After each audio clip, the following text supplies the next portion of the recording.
ఖనిజాలు ఒక పరిచయం. అసలు మనం రోజు వాడే వస్తువుల్లో ఖనిజాల పాత్ర ఏంటో చూద్దాం. ఇదో ఆసక్తికరమైన ప్రశ్న.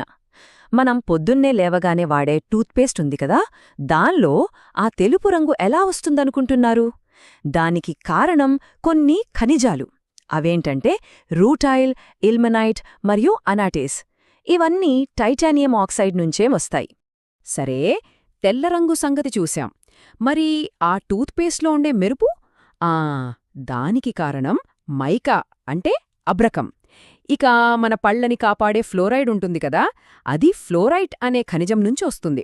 చూశారా, ఒక్క టూత్పేస్ట్లోనే ఎన్ని ఖనిజాలున్నాయో! ఇప్పుడు ఖనిజాలు మనకు ఎక్కడ దొరుకుతాయో చూద్దాం.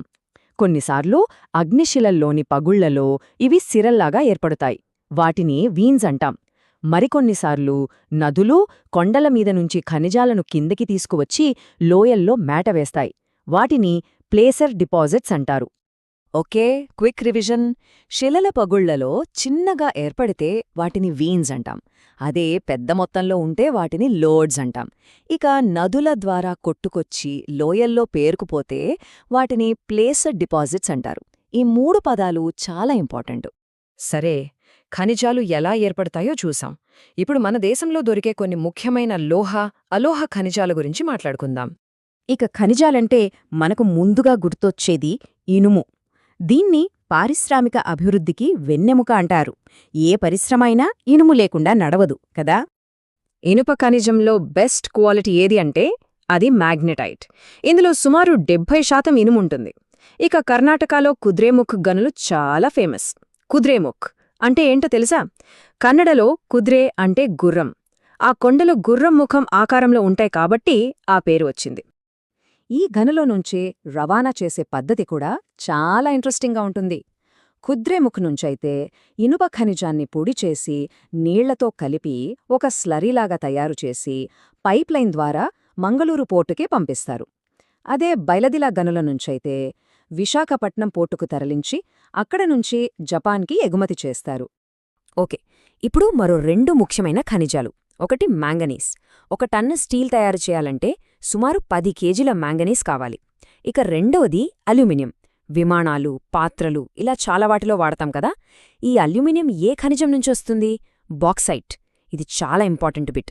అల్యూమినియం అంటే బాక్సైట్ అని గుర్తుపెట్టుకోవాలి. తరువాతి ఖనిజం రాగి. కరెంట్ వైర్ల నుంచి ఎలక్ట్రానిక్ వస్తువుల వరకు దీని వాడకం తెలియని వాళ్లు ఉండరు. ఇది అద్భుతమైన విద్యుత్ వాహకం కదా. మరి మన దేశంలో రాగి ఎక్కడెక్కడ దొరుకుతుంది? 3 ముఖ్యమైన ప్రాంతాలున్నాయి. మధ్యప్రదేశ్లో బాలాఘాట్. దేశంలో సగానికి పైగా రాగి ఇక్కడి నుంచే వస్తుంది. తర్వాత రాజస్థాన్లో ఖేత్రీ గనులు. ఇవి చాలా పురాతనమైనవి. ఇక మూడోది ఝార్ఖండ్లోని సింగ్భూమ్ జిల్లా. ఈ 3 పేర్లు గుర్తుంచుకోండి. ఈ సెక్షన్లో చివరిగా 2 విషయాలు. ఒకటి అబ్రకం అంటే మైకా. ఇది ఒక అద్భుతమైన ఇన్సులేటర్. దీని ఉత్పత్తిలో కోడర్మా, గయా, హజారీబాగ్ బెల్ట్ టాప్ ప్లేస్లో ఉంది. ఇక సిమెంట్ పరిశ్రమకు కావలసిన ముఖ్యమైన ముడి పదార్థమేది? చాలా సింపుల్, సున్నపురాయి. రైట్, ఖనిజాల గురించి చూశాం. ఇప్పుడు శక్తివనరుల వైపు వెళ్దాం.